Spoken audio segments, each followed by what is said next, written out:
हिंदू धर्मावर जे आघात होत आहेत त्याला सगळ्यात मोठी शोकांतिका जर बघायला गेली तर हिंदू मधली जाती व्यवस्था.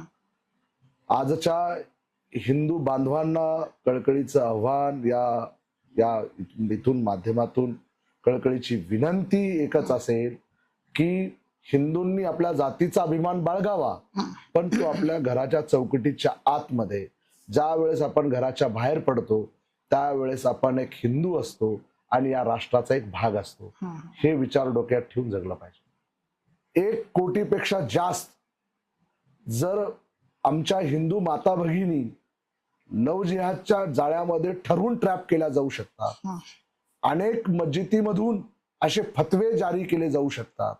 अनेक मदरस्यामधून जिहादी मानसिकतेचे पिलावळ तयार केले जाऊ शकतात. तर मग हे राज्य करते, हे प्रशासन करते, इतके दिवस करत काय आहे? मला तुम्ही सांगा, बांगलादेशी, रोहिंग्या, पाकिस्तानी, अफगाणिस्तानी 10 कोटीपेक्षा जास्त, मी आकडा सांगतोय 10 कोटीपेक्षा जास्त 10 कोटी या भारतामध्ये राहतात. तर मग आपण